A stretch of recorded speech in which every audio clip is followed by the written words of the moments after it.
Good morning. My name is Jay Allen Heisey. I am the Sustainability Associate of Michigan Sustainable Business Forum, and I'm pleased to welcome you to today's presentation of Michigan Sustainable Business Forum's webinar series.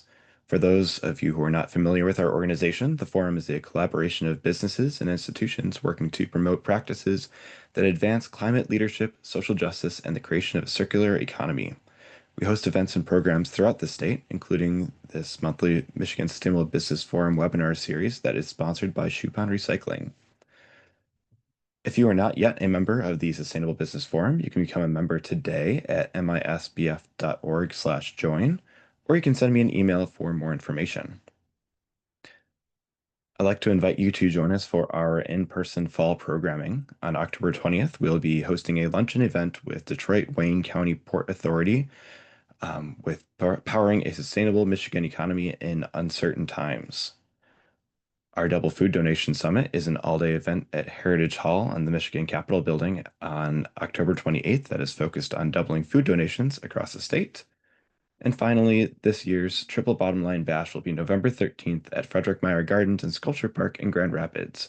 It is a sellout each year, and this is the 12th anniversary gala that will again feature Michigan Sustainable Business of the Year awards and Michigan Sustainable Business Hall of Fame inductions.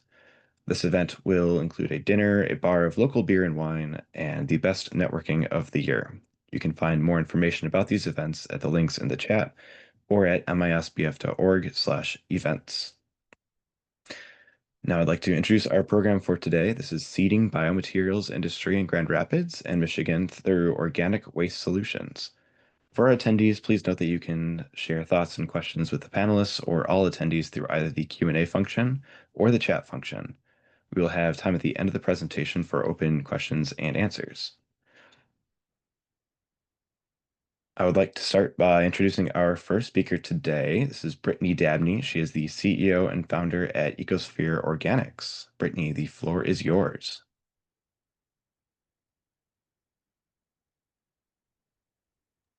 Great. Thank you for having me. Really excited to share about what we're doing and how we think we fit in with everything. Okay. So we're Ecosphere Organics. We basically transform organic waste into sustainable solutions. I'm Brittany Dabney, the CEO and co-founder of Ecosphere Organics. My background's in environmental science and toxicology, and in Michigan, I study microplastics and PFAS. And so this startup came out of the idea of what is a solution to the microplastic issue in our Great Lakes. And so it's really looking for sustainable organic alternatives that, are alternatives to traditional plastic and harmful chemicals. So we are a Detroit-based startup. We are manufacturing and materials innovation focused, and we really want to create a future where waste is not a problem to be managed, but a resource to be transformed. And so there's organic waste coming from all these different industries and farms, and we're really trying to find value and create circular products. Our main focus is on pre-consumer food waste right now. So this is back of house at restaurants, anything that might fail a quality test at a food producer, a manufacturer, anything that is before it touched people's plates is what we're interested in transforming right now, as well as working with manufacturers and designers that would use these raw materials in their final product.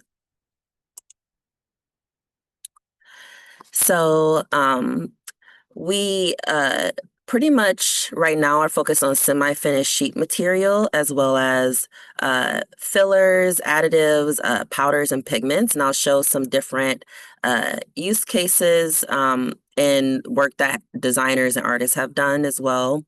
And we're really focused on circular products, those that are currently out there being trialed and tested, and then also conversion technology. So we have modular units for conversion of food waste to raw material, and then of course selecting the helping those manufacturers and designers that might not know what sustainable materials are out there, helping them select the optimal feedstock for their end product, as well as ingredient selection. So, how we do this is through pretty much a simple process. Take the organic waste. So we work closely with the organic waste suppliers to select their more optimal feedstocks. And then we process that, and then that turns into a raw material that we can then use in-house or send out to manufacturers or designers that want to use them. So some simple example here is a banana peel. So we're able to turn that into different types of raw materials. So we have the micro powders, which have been used for pigments. Then we have all the way to the fibers of the stem, which can be used in textiles and fillers. So when it comes to us, this is what it looks like. So pre-consumer food waste, the waste suppliers that we work with, we select their more high value food waste streams and they sort it for us on site. Or sometimes it'll come as a mixture of citrus peels, and that's something easy that we can sort out in-house. But if it's something like eggshells or coffee grounds, we'll give them separate bins to sort out the food waste. And then this is the various types of raw materials. So as mentioned, we have the sheet form, powdered form. In some cases, you know, biorefineries that already exist might want, whether it's the wet version or the dried version without any processing. And then we create the biomaterial composites, which is more of the focus here.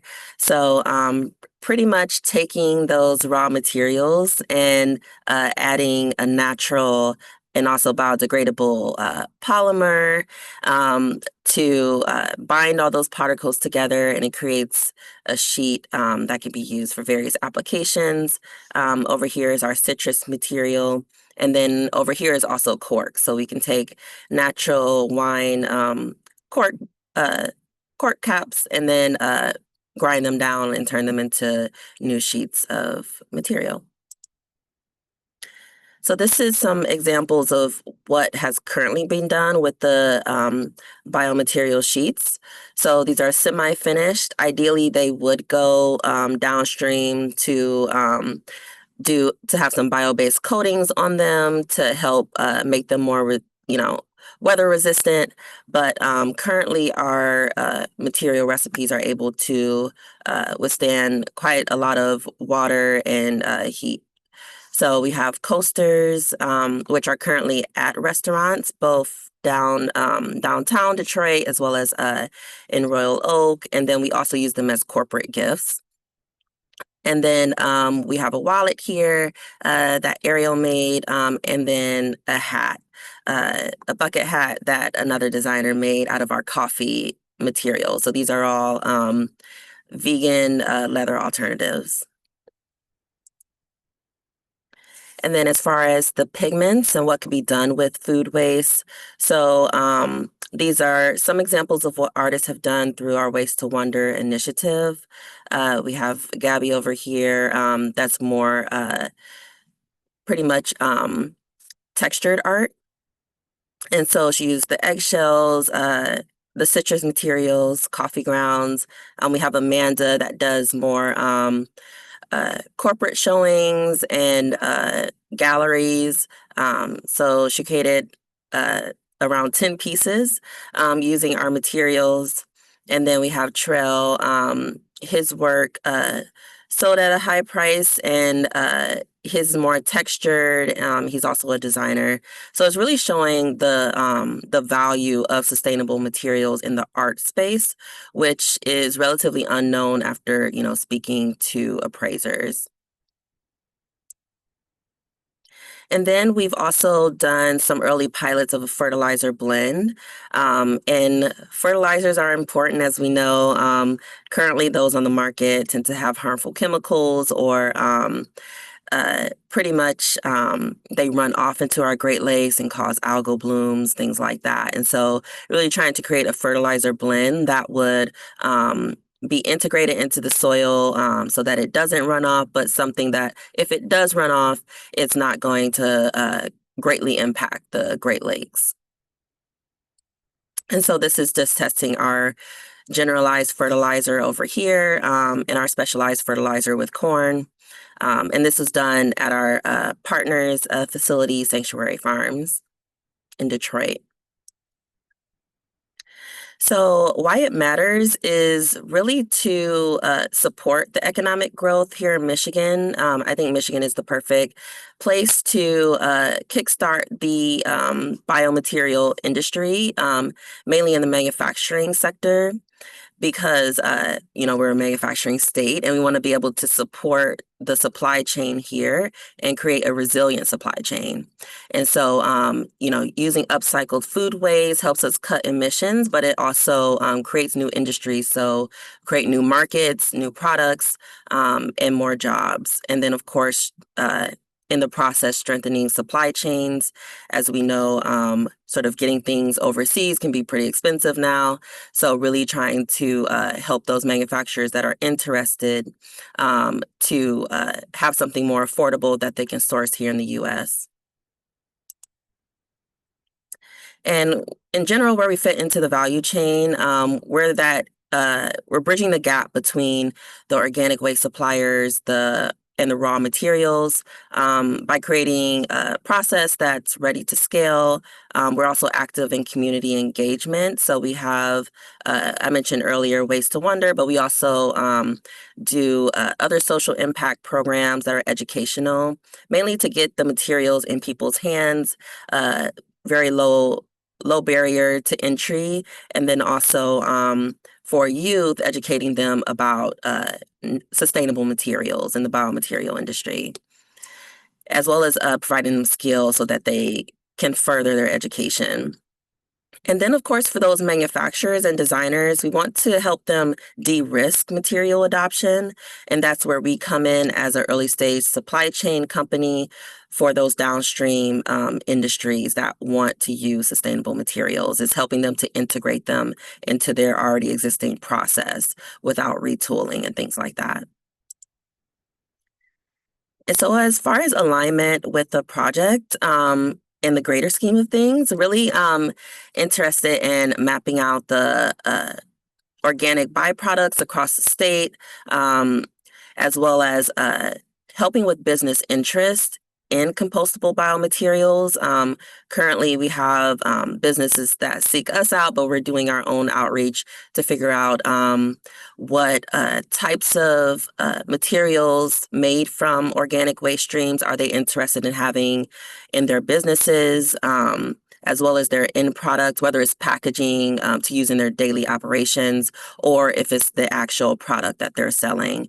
And so basically, right now it's primarily businesses that have a food waste stream and they want it to be a circular product within their business. So whether that's using tea waste from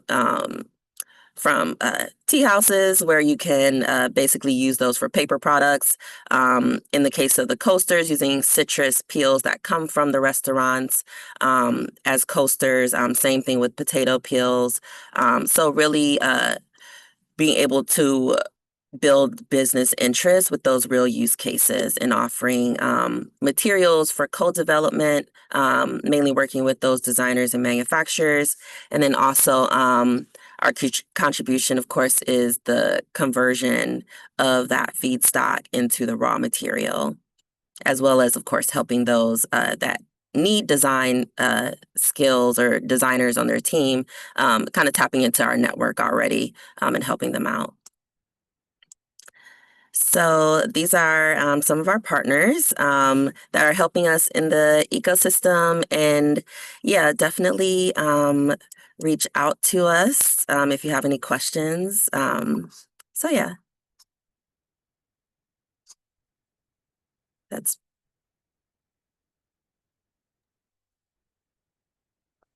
Thank you, Alicia. Thank you, Brittany. I'd like to turn it over now to Alicia Garmulawish. She's the co-founder and co-CEO and founder of Materiom. Alicia.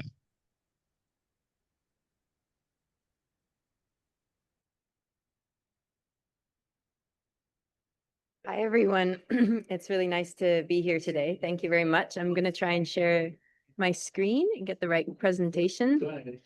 Here we are. Can everyone see? Here we are. So today I'm going to introduce the work that we're doing in the context of our project with the West Michigan Sustainable Business Forum with the support of the WEGI Foundation in West Michigan. Really appreciate as well the collaboration with Brittany and the fantastic work being done in Michigan. It's fantastic to find local partners that are so entrepreneurial and pioneering in the bio-based material space. So I look forward to seeing how we can join forces throughout this last part of the project. Today, I'm going to introduce a little bit about Materiom. We're a nonprofit based in the United Kingdom, and we aim to really support the development of the bio-based material industry worldwide. And then I'm going to shift gears and talk about what we're doing specifically in the Grand Rapids ecosystem. So I think we're all on the same page, but just to reiterate the huge challenge that we have facing us with plastics waste. It's in our water, it's in our blood, it's in polluting every ecosystem on the planet. And unfortunately, it's intensifying with it set to triple by 2060. So unless we actually do something systemic at the very root cause, we're in for a large and very unfortunate impact when it comes to both human health and the environment. So we focus on alternatives to petroleum plastics, specifically those that are compostable and that come from bio-based sources. So these materials can actually replace plastics from a performance perspective. For instance, packaging made from seaweed, food waste, mushrooms, and they can do everything that plastics can do, like stretch, hold weight, repel moisture, but then they can compost after end of life. And of course, that's a simplified story. There's a lot more nuance when it comes to exactly what kind of materials and exactly what kind of life cycle and what the end of life infrastructure is. But that's the overall motivation for the space.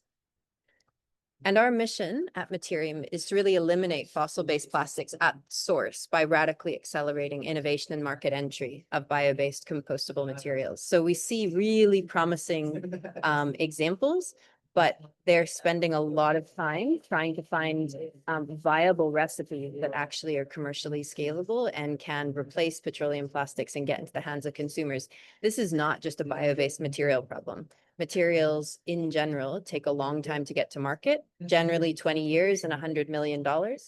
And that's not necessarily, we don't have to accept that with today's technology, specifically looking at the advent of open data as well as AI. And we're harnessing those kind of tools and integrating that with regional intelligence to try and accelerate this sector. Our goal really is to accelerate by 2030 the following market breakthroughs, specifically in packaging, where there is 60 million tons of waste that go to landfill or leakage, and then apparel as well. So this is textiles, all the clothes we wear. Over, I think it's around 60% now of all clothing is made from plastic. So you'll see that in the form of polyester.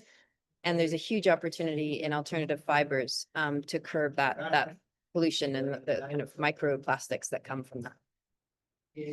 So how we do that is through how we try and accelerate the sector is through a database of recipes. So we really help innovators get started and find their first recipes of how to make a material.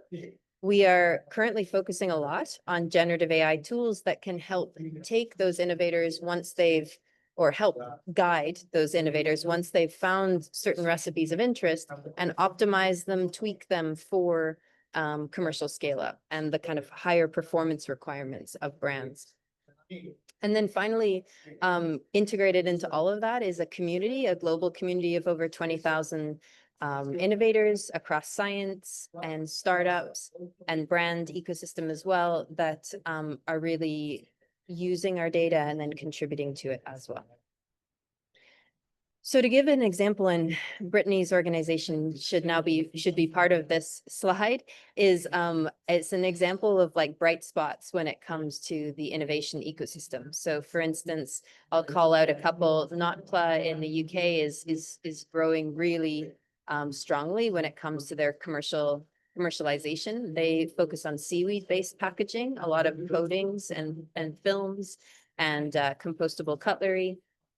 Sway is in California. They do also from seaweed, but focus on packaging for the fashion industry. And companies like Great Wrap are making film from food waste in Australia. Ecovative makes packaging from mycelium, that's in the center there. And then you see lots of interesting alternatives in the textile space, AgriLoop. And then I'll call another one out, Fiber is another one. And then up top, Shellworks is an interesting one where they actually work with a polymer called PHA. It's a microbial based polymer, i.e. microbes produce it by eating sugars. And that is actually a thermoplastic. So it's very promising from the perspective of making more rigid packaging. As you see up top, they've worked with Heckles, which is a beauty care brand. And there's some, there's a lot of challenges around bringing the price down on that, but that's an interesting one as well.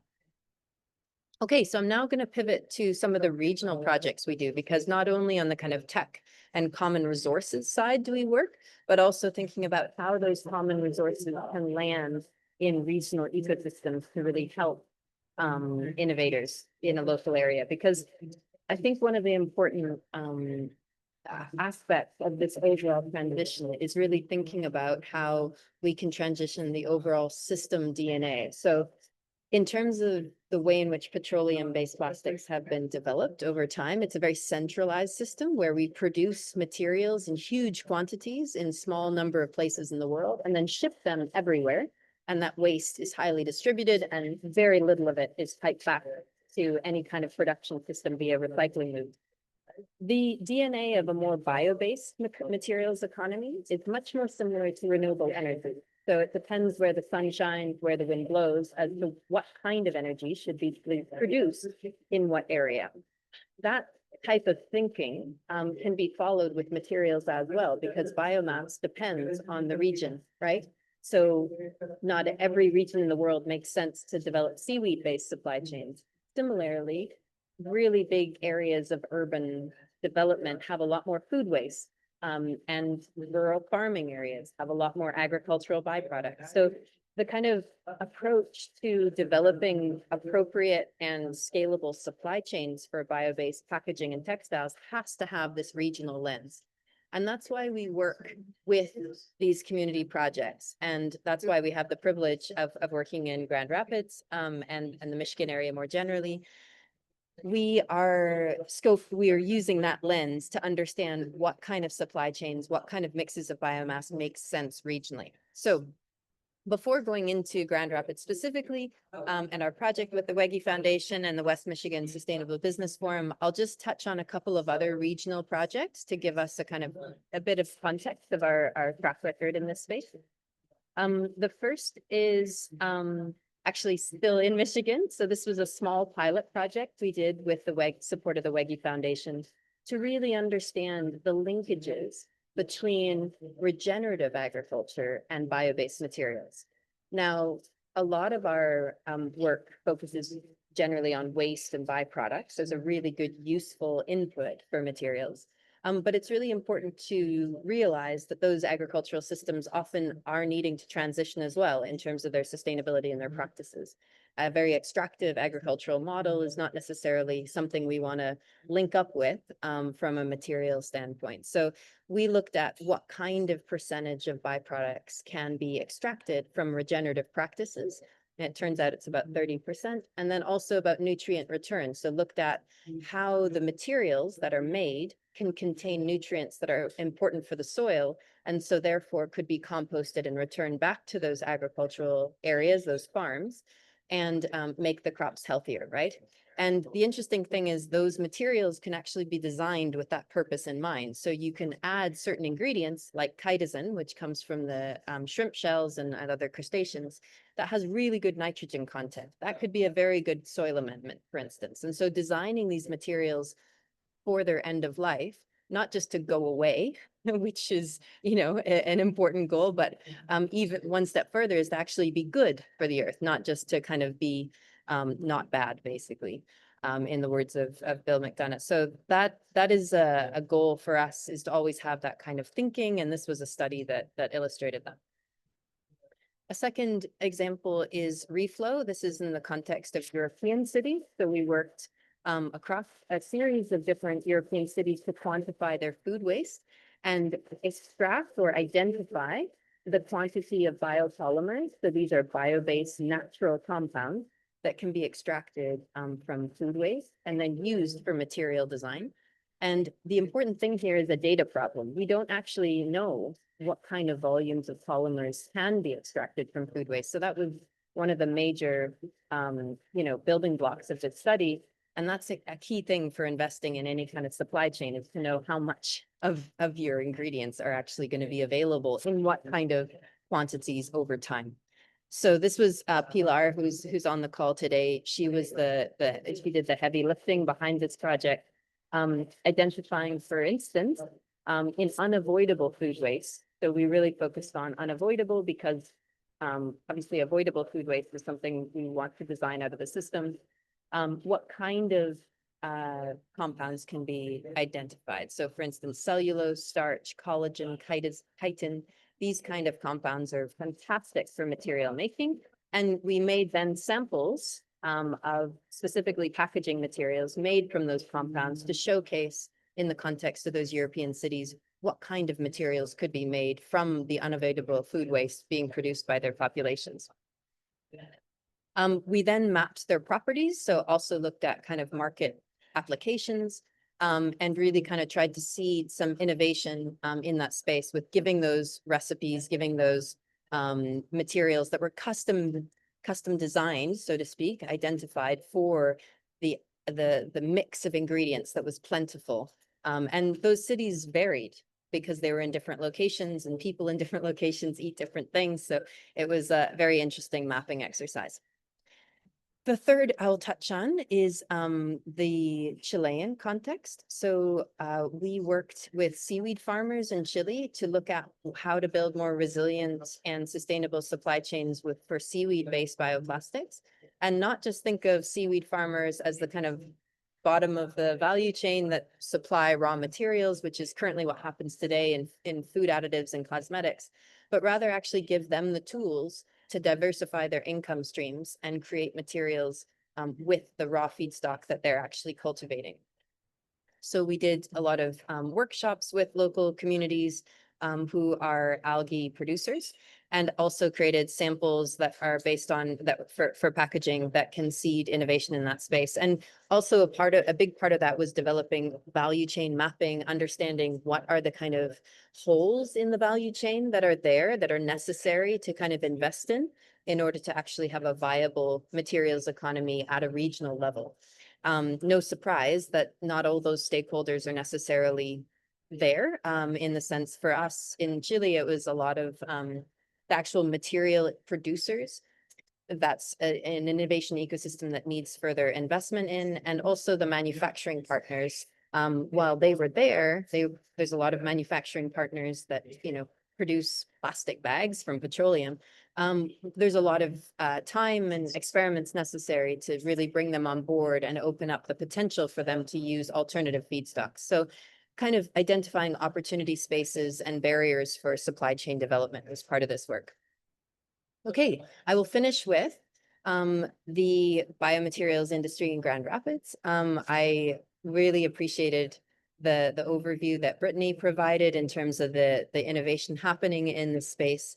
I'll go into some of the project goals, and overall, we are moving into this last 6 months of the project that we would really appreciate any collaboration, anyone who's listening to this, who would like to join forces, from the value chain perspective, stakeholders that you think would be interesting, through to, any collaborators on the educational side, et cetera. So there's a lot of room for collaboration, over the next few months, and we'd really invite that.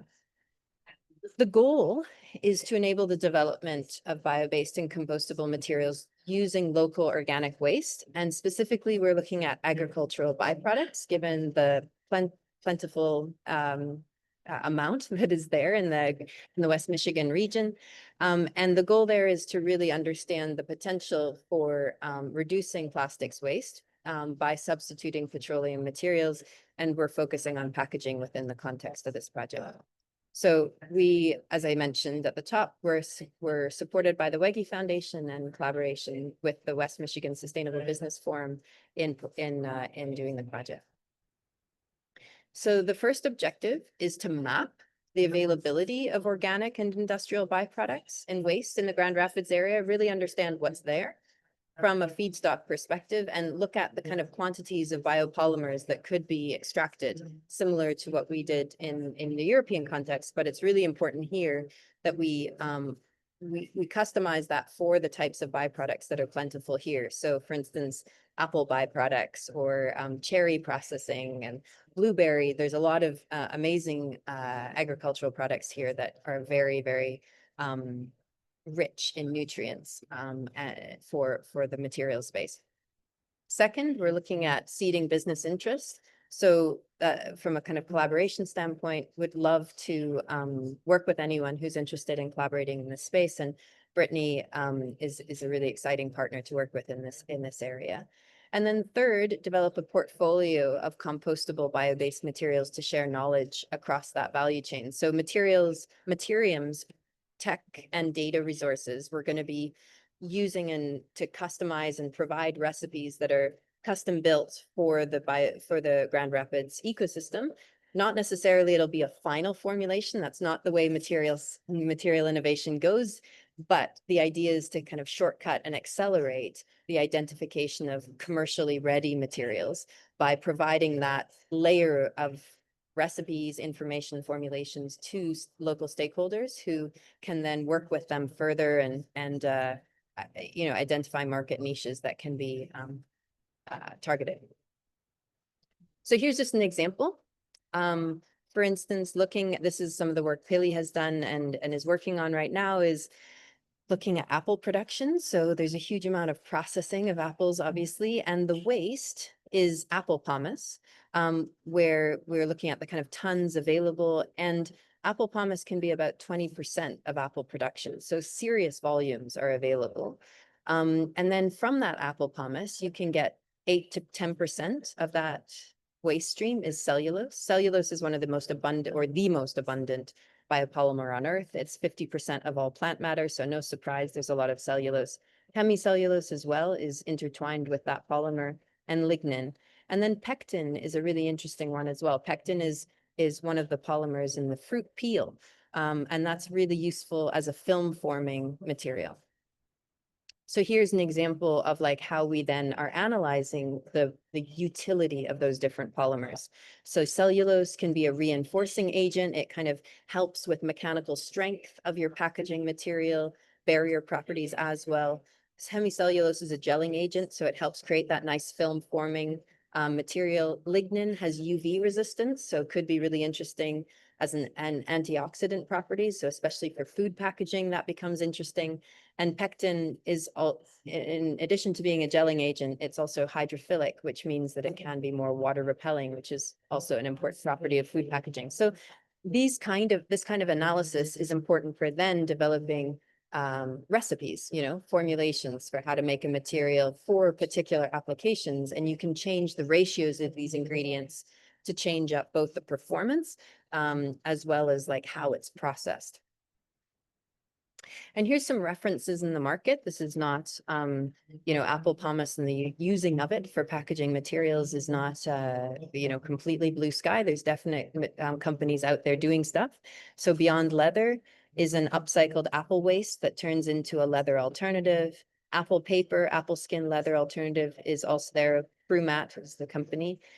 And then a peel is an edible coating that maintains freshness on for fruits and related products, which is also a very interesting reference point for us in developing some recipes.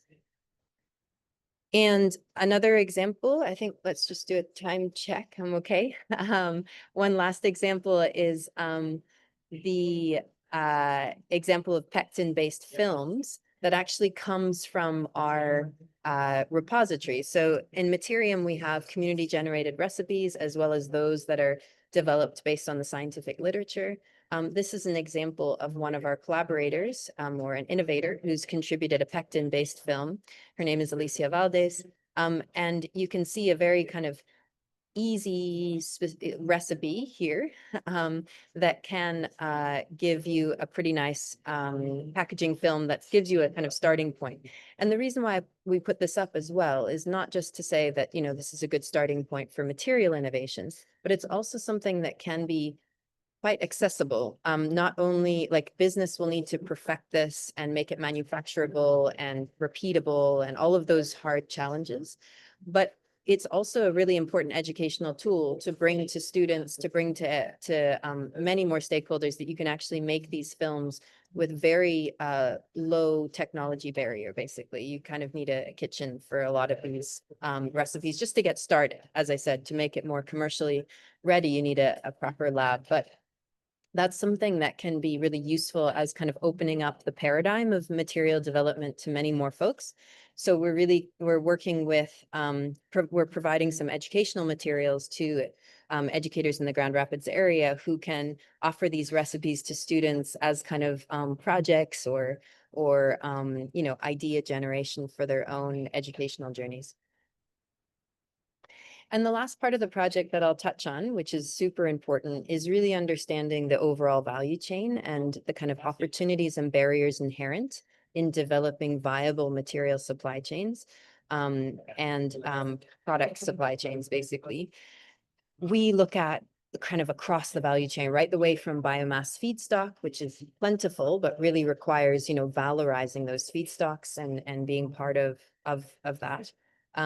Through to making bio-based materials. So obviously the companies that would, or entrepreneurs, startups, university spin-offs that would be taking that biomass and making that material similar to what Brittany is doing, actually making final products. So this is where you usually are working with a manufacturing partner to make bags or films or whatever you're looking at on the packaging space.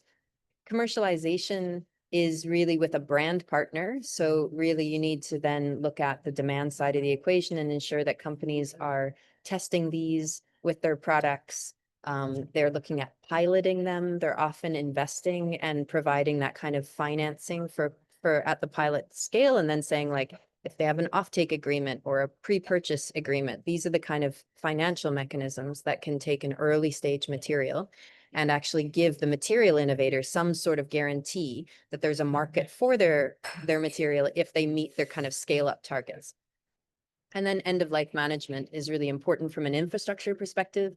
Compostability is important to understand what kind of infrastructure exists, both on the industrial composting side as well as the home composting side.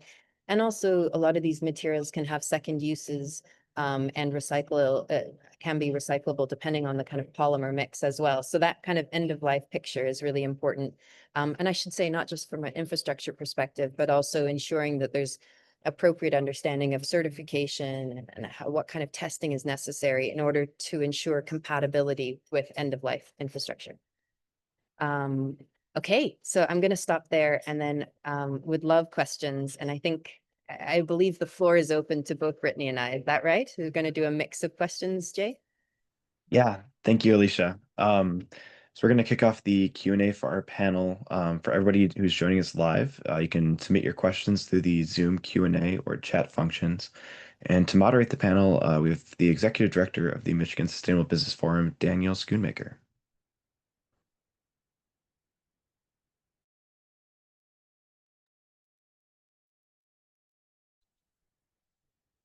Thank you so much, Jay.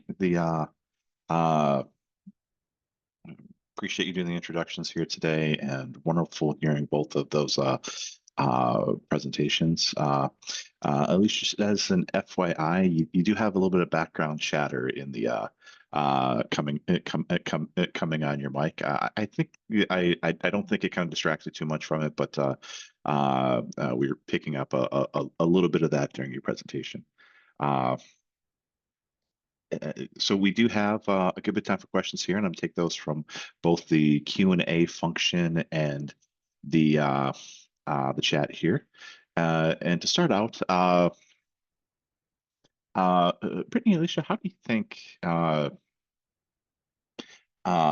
purchasing policies could fit into this? The specific questions came out of a interest around the materials management planning process that is currently happening in Michigan, and whether or not those efforts could support the type of investments and innovation that we're trying to move forward with this initiative. So is this something that you think that there could be some procurement policies created that could incentivize this, perhaps specifically worded around bio-based materials? Yeah, definitely. I think having policies that prioritize recycled and upcycled materials would be key. Definitely sort of kind of forcing businesses to do something with their waste other than put it into a landfill.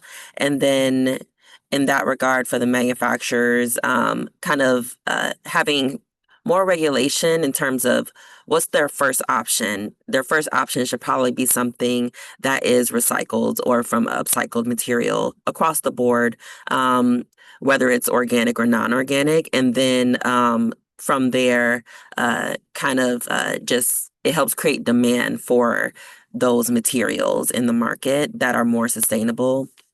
And so I think those type of procurement policies would be really cool to have in Michigan. Yeah, I'll just say that what we're seeing, I'm less familiar with exactly the policy landscape in Michigan, but what we're seeing at a global level is that certainly extended producer responsibility is something that is shifting the needle. There needs to be a lot more transparency, though, when it comes to identifying bio-based materials and their end of life. A lot of them are lumped in with plastics because they're not traditionally recycled materials. So for instance, like recycled polypropylene and recycled polyethylene is something that industry understands, even though there's very high or very low recycling rates of those.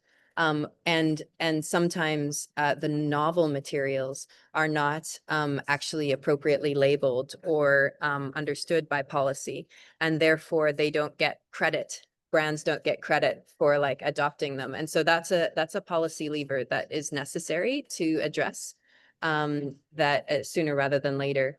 So yeah, there's movement in different jurisdictions, but broadly speaking, it's an area that's quite murky, and policy needs to would be really, really helpful to get behind and really clarify the role of bio in a sustainable economy. One area is a follow-up question for both of those. And we actually have another program that's specifically looking at this for foodware and single-use packaging, and especially in the context of food waste, is the need, or at least the assumption, that bio-based materials would be compostable or failing that biodegradable. And I think it seems unlikely that small batch or pilot initiatives of the type that come out of this work would be subject to credentialing or certification for compostability by the common standard agencies, including the Bioproducts Institute (BPI). So how does that play into when you talk about the compostability of products, especially in small batches and trial things? And I think, Brittany, you're probably experiencing this somewhat specifically in some of your pilots. Yeah, so I think the main the main thing is, as far as like compostability, is for us anyways, like we're not using harsh chemicals or anything. So these are something that can be composted in, your backyard. But it's very expensive and time consuming to get the official labeling of compostable or biodegradable. So I think making it easier to get those for especially startups is key for getting material adoption to speed up material adoption. So yeah, that's the main thing. Otherwise, as far as how we compost and everything, mainly just collaborating with local composters, as well as just the education around circular materials in general. So like, if anything is damaged that it can return to us, we can actually repurpose that into more material. So hopefully that answered the question. I think so, right? Alicia, do you have a? Yeah, I would just say that it's something that's really tricky in the early R&D stages. So one of the things that's really important is to integrate the kind of goals of the certification when it comes to, say, compostability within certain environments, but do that in the R&D stage so that you're constantly kind of ensuring that your R&D is aligned with that final certification. To certify too early is incredibly time intensive and kind of productive, because it takes known companies that are waiting like a year and a half to finally get the certification through. If you're changing your formulation during that time, you have to recertify. So you have to kind of wait until it's much more stable and actually like commercially ready. But it defeats the purpose if then you have to go back to the drawing board because, that certification is, you don't pass, right?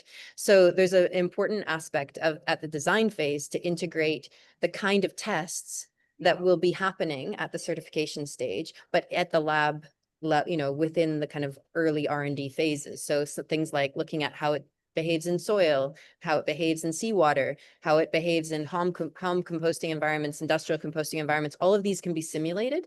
And it's a kind of higher bar to simulate them, i.e. like it's costly, but that's the kind of way to de-risk the final certification process, which is arduous and very costly and time intensive, sorry. Thank you.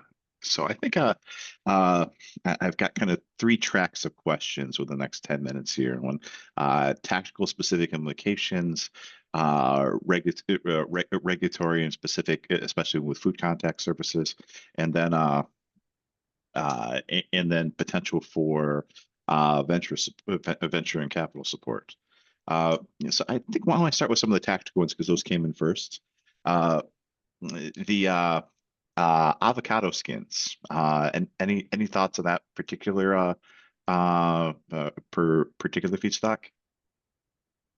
Yeah, definitely. So we just started sourcing avocado skins in small amounts, but we're primarily using it for pigments.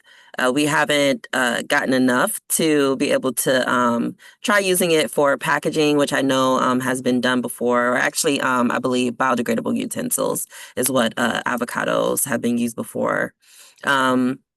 So yeah, there's definitely use cases for it, and it is a very tough material. So we try to focus on those materials that either composters don't like in bulk, whether that's in some cases the citrus material, or those materials that just take too long to break down, and so then the compost doesn't develop as quickly. So in that case, avocados would be a really good material to source. So yeah, there's a lot of different use cases for it, for sure. I'll also just add that I haven't been so aware of avocado peel examples, but it sounds really exciting.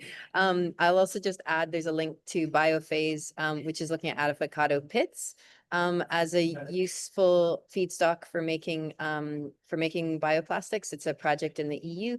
I haven't really followed how far they are in commercialization, but it's something just to check out. It seems quite quite compelling. And certainly avocado pits are very, very, I think, abundant in starch. So kind of thermoplastic starch by the look of the types of things they're making. Looks like a bit of a thermoplastic potential. Although these, if you just look at this is where you get into some of the subtlety of the industry. In order to get to market and actually make it possible to run on traditional manufacturing plants within the time frame that startups are often given, which is short runways. There's often compromises made on the material composition. So sometimes it's not 100% bio.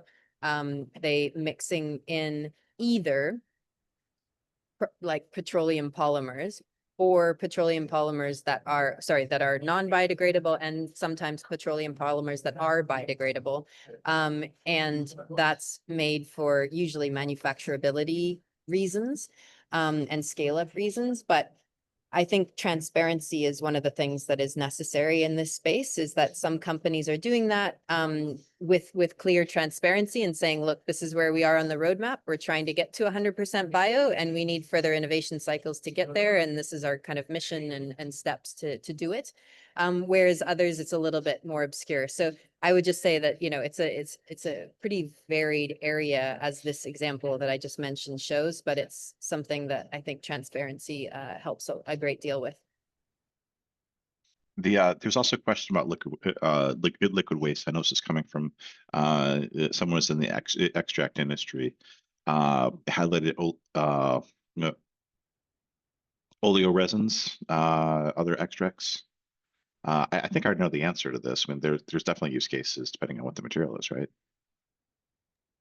Yeah, for sure. So, and that's something we plan on getting in further down the line, is the actual liquids.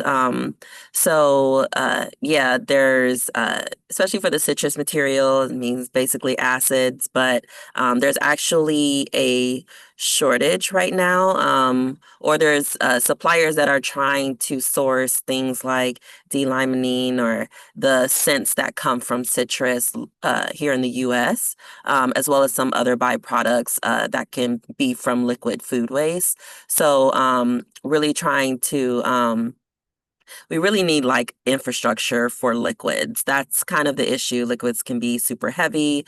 You know, you have to go through a filtration process. So it's really a matter of the infrastructure. But yeah, there's definitely a lot of use cases for liquids from food waste. I'll just And chime we'll, in. Oh, I was just going to add, and I was actually talking yesterday, we're looking to do college and university collaborations around that liquid extraction, and how do you keep consistency in the final product of that. But yeah, that's pretty much it. No, that's great to hear. It's an area that, yeah, infrastructure on the biomass extraction and processing side is something that is really necessary for these supply chains to flourish. I would also just add on the information side, this is one of the reasons that we're building the data infrastructure that we are, so that you can query these kind of questions of like, what kind of recipes can you make from XYZ, and then get a head start on it. So the world of research is wide when it comes to these materials, but often it's kind of still arduous to try and find it and triangulate what you need and what you could use depending on your local feedstock. So yeah, that's a challenge that we're trying to address. And this is something that when we were working on trying to do a similar initiative to develop use cases for locally sourced recycled plastic, we kept running into chain of custody issues. We have two different questions here. One I think is more specific to to those chain of custody issues, kind of knowing what's in them and being able to reuse the recycled materials. And the other one is very very specific to their case in the poultry industry. But I think both of them coming back to like how FDA, MDARD, and other standards are going to react to new materials.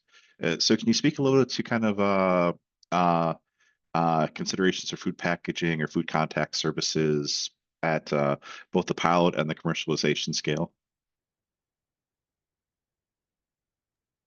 So, yeah, definitely, kind of how the state, when we talk about whether it's the materials management plan or regulations, when it comes to like the startup world and getting, new markets to flourish, regulation is going to be a huge barrier. So, we've been in some contact with the folks at MDAR just to understand like what the landscape is.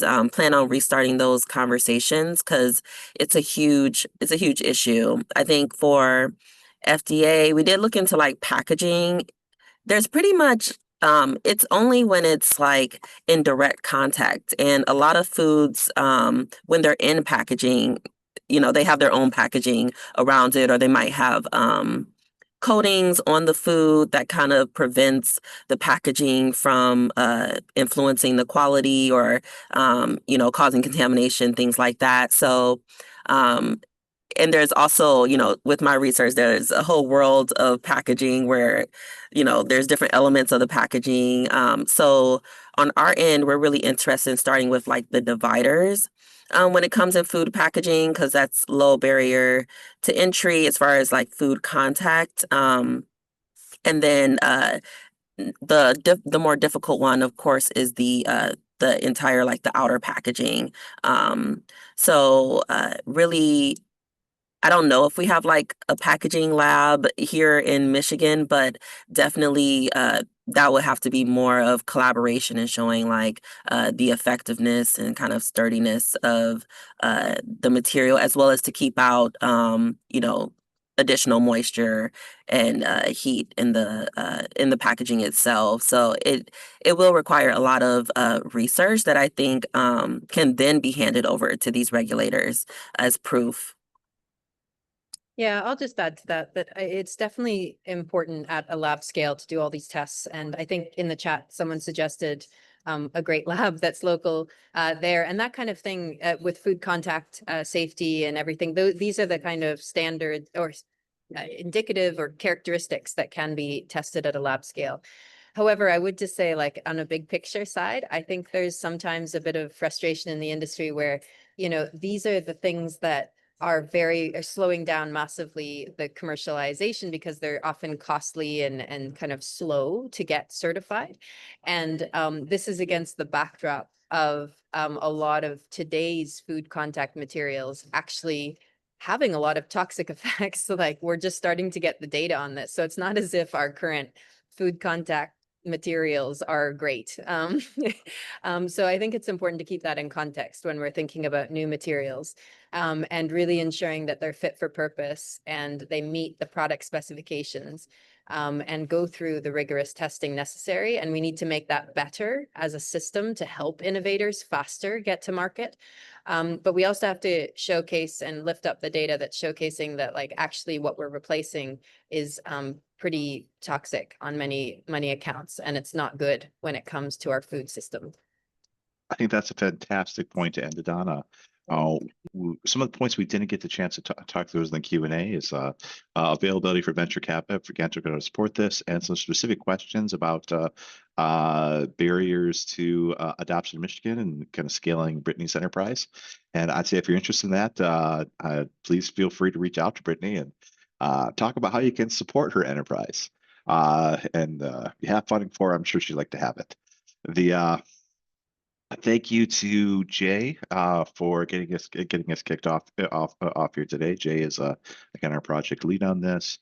To Brittany for your time today, and for Alicia for your time today.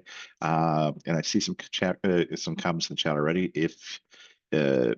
If you found this topic interesting today and believe you have a use case or some feedstocks and want to look further, please be in please be in touch. That's what the conversation we're hopeful to kick off today. Again, thank you everyone, and hope to see you all again soon. Thanks Thanks for having everyone.